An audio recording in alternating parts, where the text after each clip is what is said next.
Good morning, everyone. You can do better than that, right? Good morning, everyone. Okay. This is the second time in as many days that I stand between you and eating, so we'll see how I do. I just want to take a moment to say thank you very much. For those of you who haven't been with us yet this weekend, we have some booklets that Mr. Nelson is passing out. If you need one, throw your hand up real quick. He'll get you one.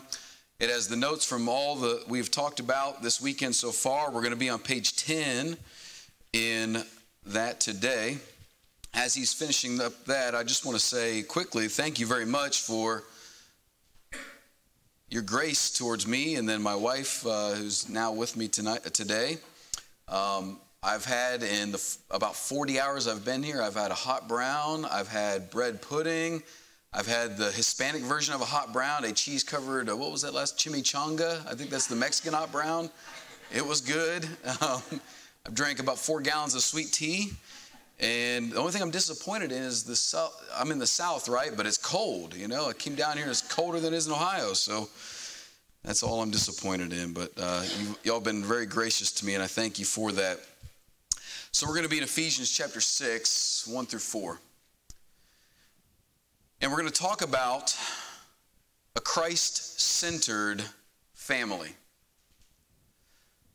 And family, in general, is a structure, an institution that's built solely upon relationships. And if you've been alive for any period of time in this earth, you know that relationships at times can be difficult. So you take a marriage, and then you bring children, and you have what's called a family, and that is all built around the idea of relationships, and those relationships can be somewhat challenging. And so today we're going to talk about probably 2 of the relationships that combine into one that could be some of the most challenging relationships there are. That is parents to their children, and then reciprocally children back to their parents. And as I mentioned on the first night that I was here, I come as an ambassador of God's word, not an expert on the subject. I completely acknowledge that I'm a novice on this case. I'm a 3-time dad. I've got an 11-year-old, an 8-year-old, and a almost 3-year-old. And my 11-year-old girl is just entering into the zone where I know absolutely nothing about the world now. She's just starting to brim into that. And my 2 younger boys, my 8 and my 2-year-old, still think I'm cool because I can wrestle with them. So that's about the extent of their existence in life. And, relationships, both from parents to children, children back to parents, and then parents together raising children, really, really challenging.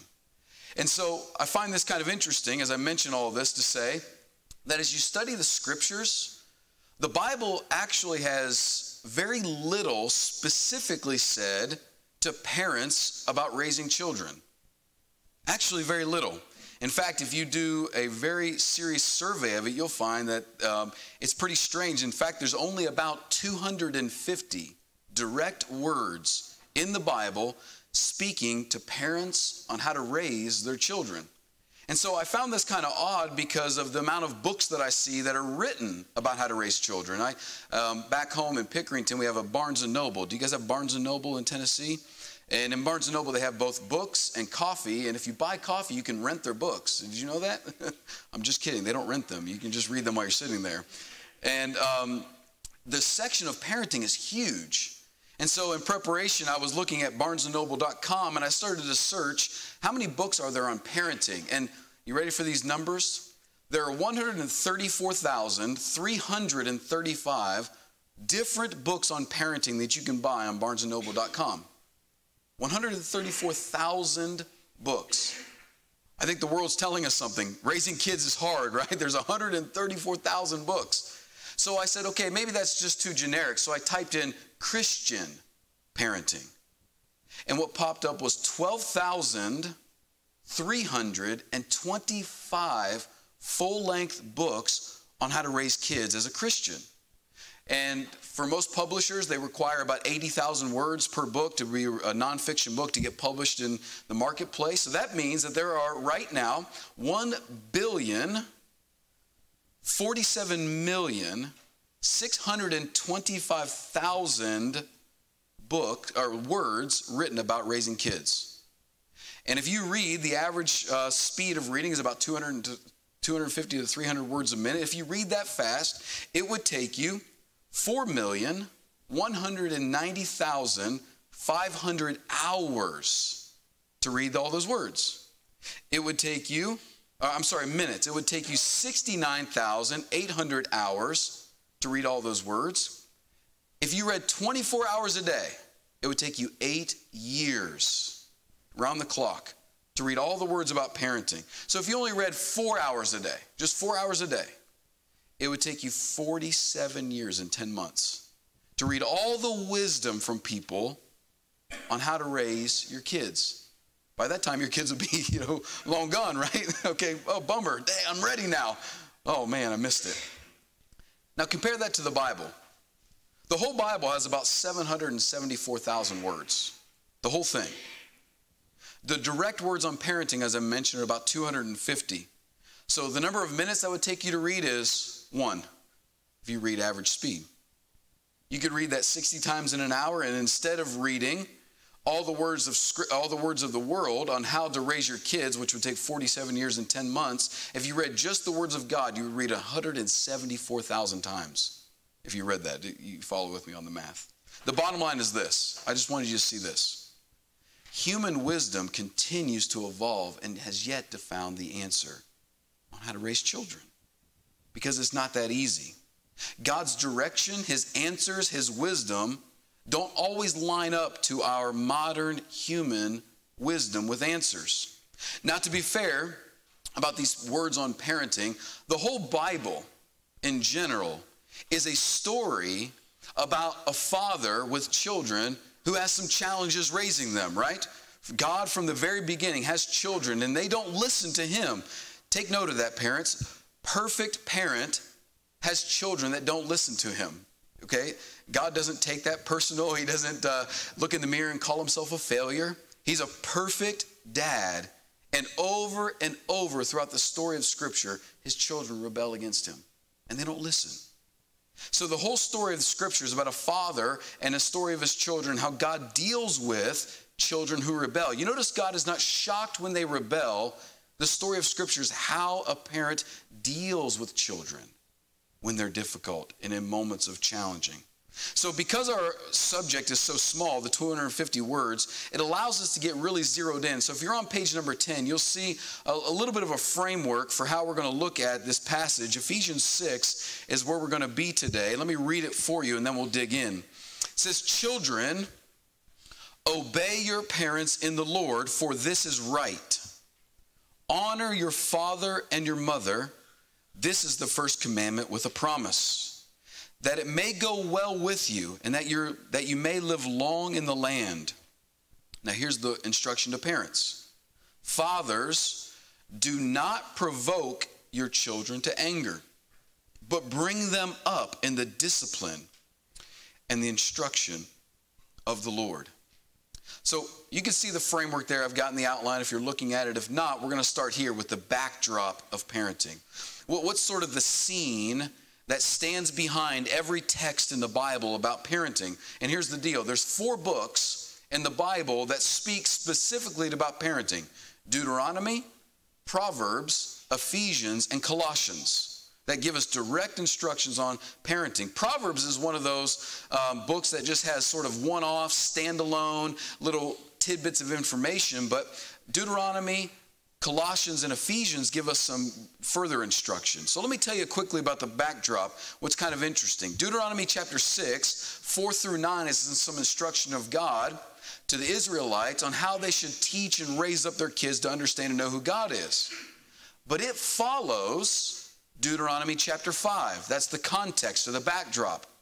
And in Deuteronomy chapter 5, it says, it's the following of the giving of the 10 Commandments. And in that passage, in verses 28 through 33, Moses is pleading with the people of Israel, both men and women, whether they're parents or not, to have the right kind of heart that wants to follow God.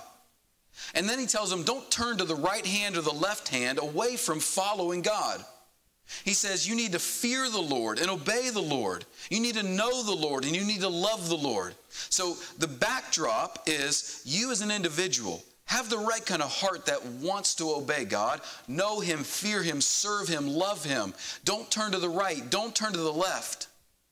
All of this instruction is to the individual personal relationship to God. And then God says, here's some information on how to be a parent. Very simple. Let your relationship with God be the source that guides you in this challenge of parenting. How about Colossians chapter 3, verse 20 and 21 is the instruction that Paul gives us on parenting there. But that follows the whole chapter of 3, where he says that we are raised with Christ as new creation. And we're to seek the things that are above, not the things of this earth, setting our minds on heaven, not on earth. Then he goes on to say you need to put off sin and you need to put on a new life of righteousness.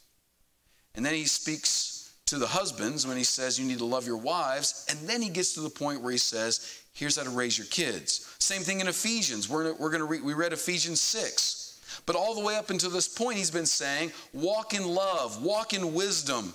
Be wise with how you live. Be filled with the Spirit. Be thankful. Be grateful. Put off your old self. Put on the new self in Jesus Christ. And then be a good mom. Be a good dad. Perhaps the Bible doesn't have a huge list of do's and don'ts about parenting, because if a person is filled with the Spirit, walks by the Spirit, is led by the Spirit, lives lives by the Spirit, is bearing the fruit of the Spirit, God says that person is going to be ready to be a parent. You see that? God wants us to zero in on our sanctification and becoming like Christ. And when doing that, he says you'll be equipped to be the kind of parent you need to be.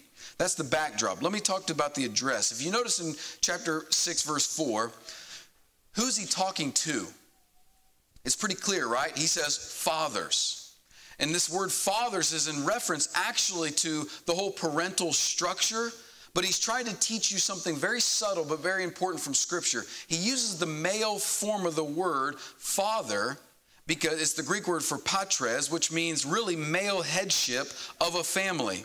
This doesn't exclude the mother at all. In fact, it's not what he's trying to do. He does not trying to get rid of mom from being involved in the raising of the children. That's not what this text is saying. What it's trying to infuse is dads, fathers, this is part of your leadership as parents together. So mother is not excluded. Men, we can't pass by this too quickly.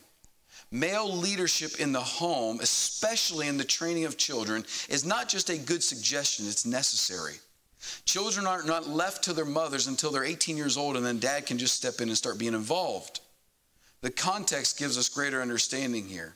As the apostle is sort of poking at us men to step up and to love our wives, to lead our wives, to be the man that we're supposed to be in our home. In Ephesians 5, he tells us to love our wives like Jesus Christ loved the church, to lead, to sanctify our homes. And he says with the husband, if you're leading your wife this way, you'll be the perfect partnership in raising your children. So men, we need to be setting the tone in our homes by loving our wives and caring for our wives. But here's the deal. God is looking at us and saying, are you leading?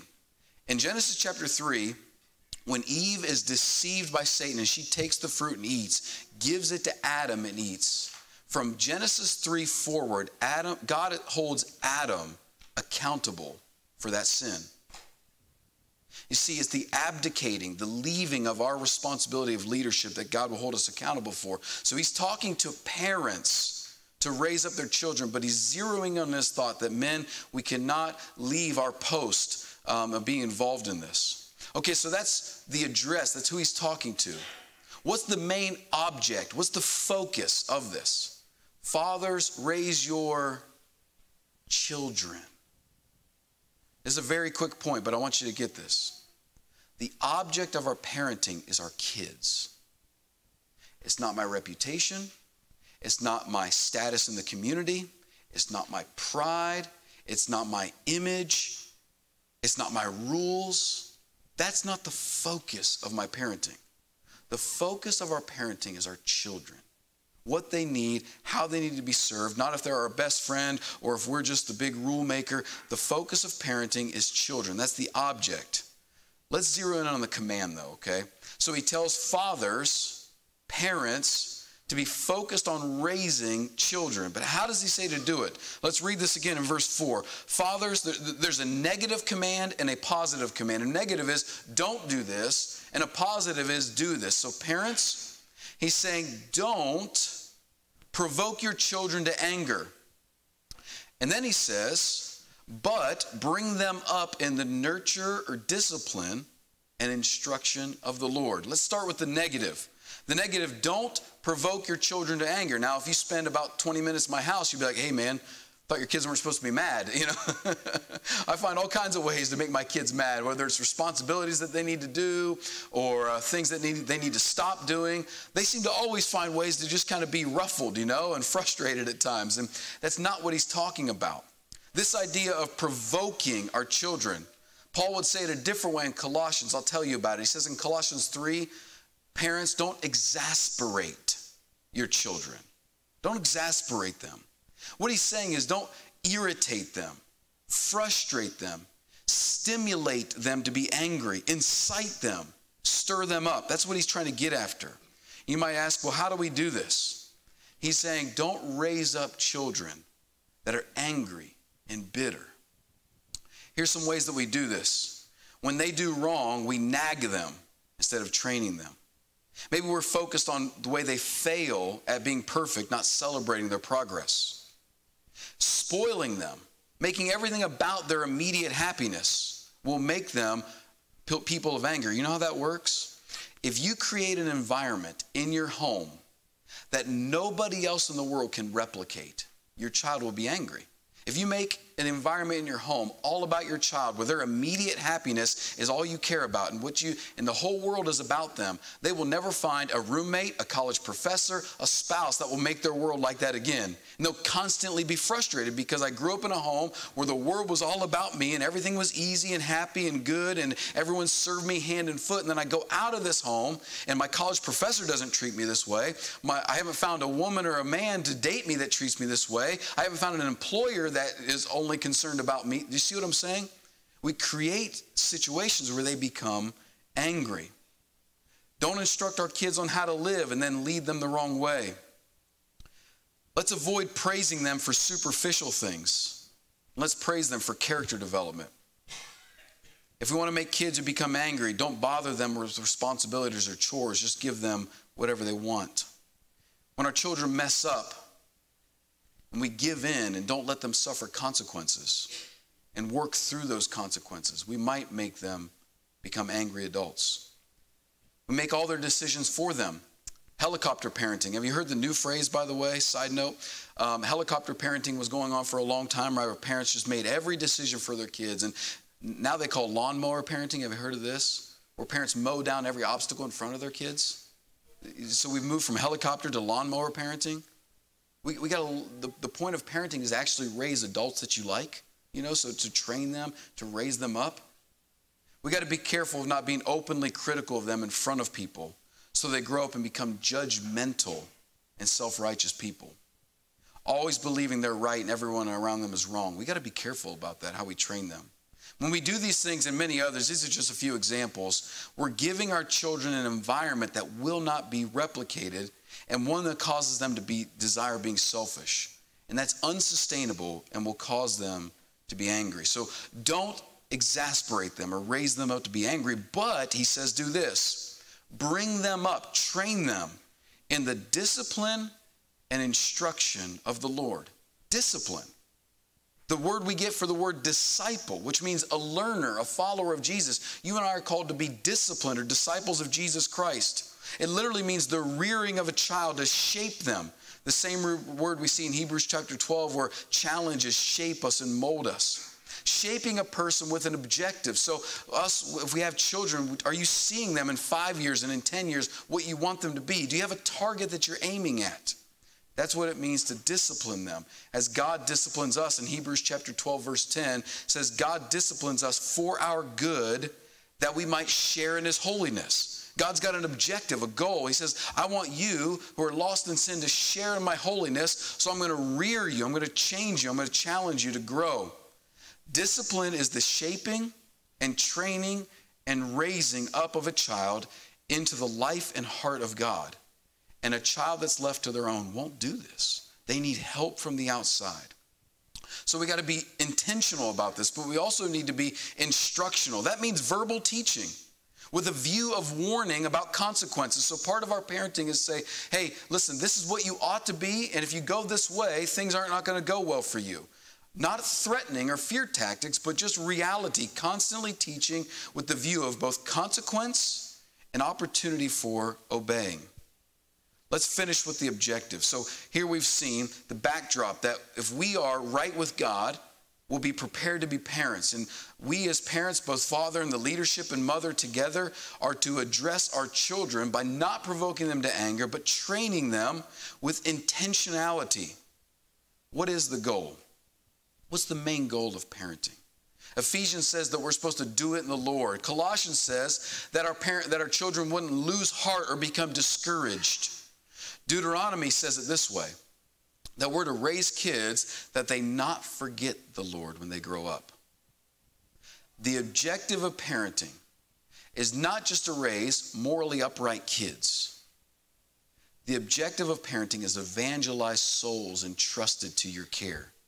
As we said before, what's interesting about spending all this time this weekend together, about marriage, the role of the husband, the role of the wife, and parenting, what's so interesting about this subject is that God focuses a majority of our life on these relationships. And then we get to heaven, and guess what? We're not married, and we're co-siblings with these children that God has given to us. It's unbelievable, isn't it? That we're going to share that. And he says, raise your children with that intent in mind. For us to be the fathers and the mothers we need to be, we've got to be genuine followers of Christ. Okay, parents to children, we've got to be thinking about that. But what about our children? I see some kids in here. So parents, you can take a deep breath. Whew, okay, made it. We got through that. Kids, are you ready to listen? If you're, I see some kids that are 25 and 30 up here too. Look what he says to our children in verse 1. Not very complicated. Obey your parents in the Lord, for this is right. Verse 2, honor father and mother. Children, you're called to do two things with your parents, okay? Two things, really simple. One, obey your parents in the Lord. He does qualify this, meaning, if your parents have instruction for you that are way out of bounds of Scripture, that are guiding you to do things that you ought not to do, God gives you full right to say, hey, I'm not comfortable with this, I shouldn't do this, to find somebody that can help you get out of that situation. But where your parents are guiding you, even when you don't like it, in the Lord, he says, obey them. Obedience means that you are ready to listen, willing to submit, and follow guidance. This condition of in the Lord means that as your parents follow the Lord, you follow them. The condition of in the Lord does not mean only when your parents are absolutely perfect, you do what they say. That's not what that means. Your parents have flaws. They're not going to be perfect. But as they're giving their effort towards following Christ, you follow along behind and obey them. Trust them. Listen to them. Obedience requires humility. This is one of the very first lessons. The earlier you get this, young people, listen to me. The earlier you get this one lesson in life, the better your life's going to be. Humility is your greatest strength. There's something about the world that tells you that the prouder you are, the more arrogant you are, the farther you're going to get in life, and who can tell you what you need and what you need to do. You are your own boss. You're the captain of your soul. It breeds in us this pride and arrogance and independence. We live in a culture that glorifies self-autonomy, which means running your own life. And so we see childhood as just breaking the shackles of parents that tell us what to do. The wisdom from God says, learn the humility as a child to listen to somebody older than you, namely your parents. Obedience also requires trust.